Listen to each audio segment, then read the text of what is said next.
तो technical basics channel में आप सभी को स्वागत है। आज के वीडियो में हम अंडर 40,000 रुपीज़ में गेमिंग पीसी बिल्ड करने जा रहे हैं। इस वीडियो में बने रहिए। अंडर 40,000 रुपीज़ की गेमिंग पीसी बिल्ड में कौन कौन से कंपोनेंट बेस्ट होगा ये हम आपको एक एक करके बताएंगे। तो चलिए वीडियो को शुरू करते हैं। कैबिनेट में हमने चूज़ किया है courser carbide SPEC05 mid tower gaming cabinet. इस कैबिनेट के फ्रंट में आपको RGB LED फ्यूजन और इसके साइड में आपको साइड ग्लास पैनल देखने को मिलता है। इस कैबिनेट में आपको 5 120 मिलीमीटर RGB LED फैन देखने को मिलता है। स्टोरेज स्पेस की अगर बात करें तो इसमें आपको 3 HDD स्लॉट मिल जाता है और 2 SSD स्लॉट मिल जाता है। इसके टॉप फ्रंट में आपको power lock unlock button, USB 3.0 port, normal USB port, audio port और हेडफोन पोर्ट देखने को मिलता है। इसके साथ आपको रिस्टार्ट बटन भी देखने को मिलता है और इसके टॉप बैक में आपको 2 और इसके टॉप बैक में आप 2 RGB LED फैन लगा सकते हैं। तो इसके कुछ सिनेमेटिक शॉट आप देख सकते हैं। अमेज़न में आपको एक कैबिनेट 3,100 रुपीज़ में मिल जाएगा। अगर आप इन सब कंपोनेंट को खरीदना चाहते हैं तो हमारे डिस्क्रिप्शन में आपको लिंक मिल जाएगा, आप वैसे इन सब कंपोनेंट को खरीद सकते हैं। तो इसके बाद हमने मदरबोर्ड चूज़ किया है। तो इसके बाद हमने पावर सप्लाई चूज़ किया है courser VS450 watt power supply,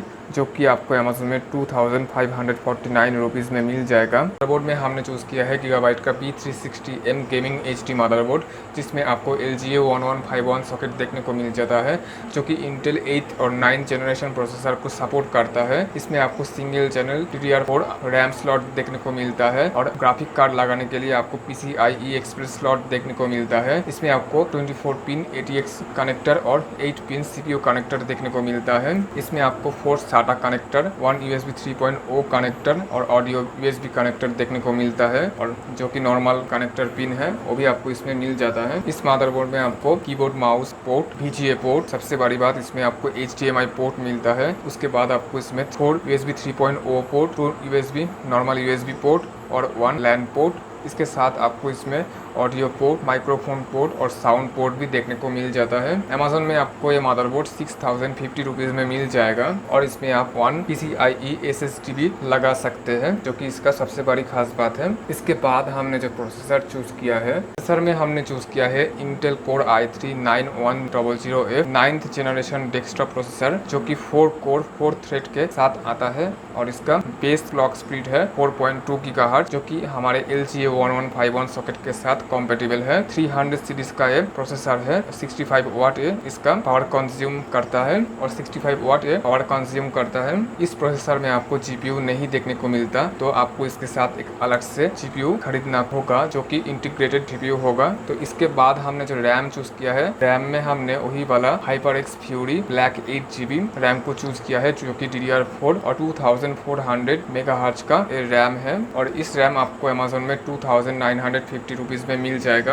बाद हम हार्ड डिस्क लिया है वेस्टर्न डिजिट का WD10 1 TB internal hard drive, जो कि बहुत ही पॉपुलर हार्ड ड्राइव है और अमेज़न में आपको 3,125 रुपीज़ में ये हार्ड ड्राइव मिल जाएगा। उसके बाद हमने ग्राफिक्स कार्ड चूज किया। तो ग्राफिक कार्ड में हमने चूज किया है Asus का Cerberus GeForce GTX 150 Ti 4GB OC edition GDDR5 gaming graphic card, जिसके टॉप में आपको 2 फैन देखने को मिलता है, जो कि कूलिंग के काम करता है। और इसके फ्रंट में आपको 1 डिस्प्ले पोर्ट 1.4, 1 HDMI पोर्ट 2.0 और 1 DVI पोर्ट D देखने को मिलता है। इसके ऊपर आपको प्रोटेक्टिंग प्लेट देखने को मिल जाता है। एक ग्राफिक कार्ड आपको अमेज़न में 14,690 रुपीज़ में मिल जाएगा। अगर आपको ये वीडियो अच्छी लगी तो इस वीडियो को लाइक कीजिए, शेयर कीजिए और चैनल को सब्सक्राइब कीजिए। इस वीडियो को देखने के लिए थैंक यू सो मच। मिलते हैं अगले वीडियो में, तब तक के लिए गुड बाय।